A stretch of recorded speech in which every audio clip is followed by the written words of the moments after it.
Welcome to Dr. Twisted's Realm of Madness. Hello everyone. Today I'm going to be interviewing the largest Freddy Krueger fan in the world. What is your name, sir? You can call me Low Berry, Doctor. You're pretty much right. At least in my opinion, I may be the biggest Freddy fan in the world. If you don't believe me, take a look. So anyway, let me go ahead and give you a little walkthrough. Sounds good to me. Try to understand. You're never going to find. I feel like Freddy. That's my passion. You hunt? I remember one time I went to school dressed as Freddy Krueger on career day. Needless to say, they called my parents. My parents are like, no, it's okay. He wants to be an actor. I was like, no, Freddy. Sooner or later, the thirster always wins.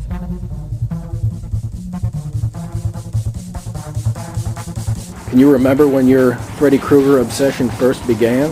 When my Freddy Krueger obsession first began, when I saw the movie, I'd never seen anything like that in my life. Ever since then, I used to draw Freddy comics, watch the Freddy's Nightmares every week. I used to call all the phone numbers. They had little phone lines where you could call and they tell a story every day. And I kind of take my family off. They told me to stop doing that. I was like, all right, I'll stop doing that. But I didn't.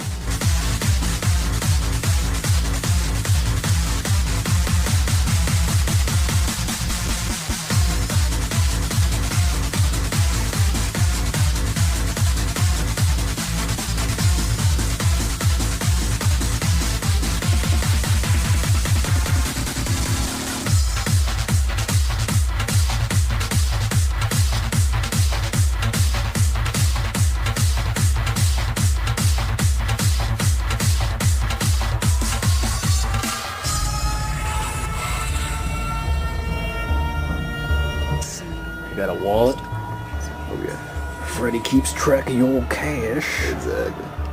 Yeah, as you can tell, he does.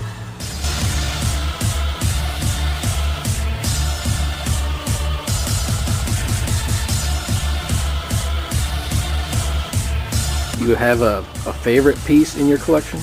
We'll take a look at this one right over here. This I'd actually won at an auction from Sideshow Collectibles. This is something that I can guarantee you will never see again. You're going to see it here and you're just not going to see it again. What it is a prototype for a statue that they had planned on putting into production and then decided not to. There were 5 of them made. Now this one, whenever I got it, 2 of the finger knives were broken off of it. I still have those. I contacted the company to let them know that it came like that, and they were apologetic. They said that I would probably be better off holding on to this one because the other ones that they had on hand, one of them was broken, and the other one, the paint on it wasn't so hot because it's prototype. So this is pretty much out of the 5 of them that were made, the 5 that exist in the world, one of them's broken, one of them, the paint apparently sucks. One of them's right here with 2 broken finger knives, but half of a lot of the Freddy stuff is glued back on. It's good. Here, 6-foot inflatable Freddy Krueger love doll. For me, Taking your collection to a whole new level. Oh yeah.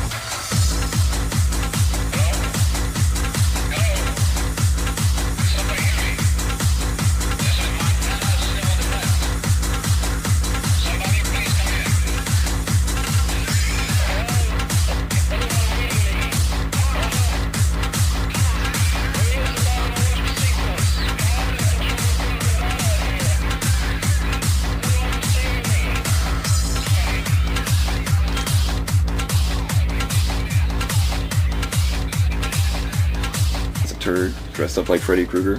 Where are you gonna find stuff like that other than at my house? Nowhere. A little generic Freddy in the background, compliments of Dr. Twisted. Poor child. You're so sick. So thirsty. Yeah, I've just got tons of stuff. I mean, each one of these, if you open it up, let's take a look, just to give you an idea of what I'm talking about here. As you can see, this is signed. It looks like a yearbook of all the different actors from the Nightmare on Elm Street, and every one of these is like this. That is Dr. Twisted approved. Nice. I've hunted. I've killed. I've enjoyed it. Haven't you? I know you have.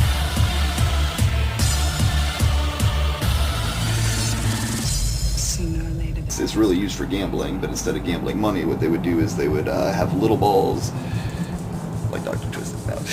I'm sorry. I'm sorry. We got that. Instead of using money, they would use little balls. And at the end, they go and cash them in for money. They gamble with Dr. Twisted balls. Exactly.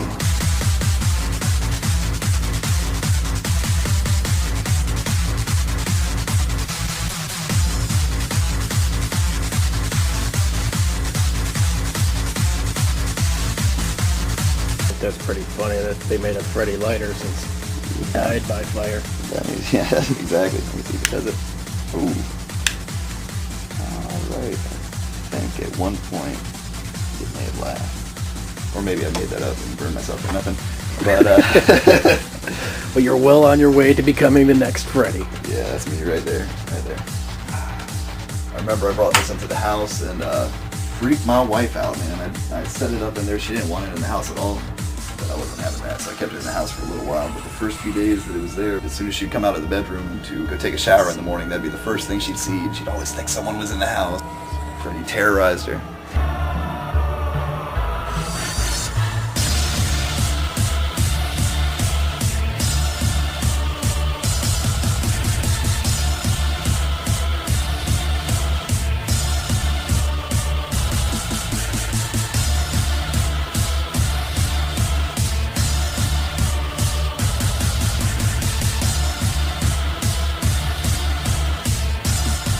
These are what interests me since I am a horror comic reviewer. Yeah, check these out. The props that I have, with the exception of this right here, are from Nightmare on Elm Street 5. So you may recognize these from the scene where Mark, who is a comic collector himself, a comic artist as well, picks up the comic book and he starts flipping through it, and as you can see, there are scenes from the beginning of the movie. Like, this is when Dan's on the motorcycle getting ready to crash. Flipping through the pages, he gets to this page where he's reading the comic book. All of a sudden he's sucked into it. Whenever dies at the end of that scene, you see this comic book flipping open, and this actually has more pages to it.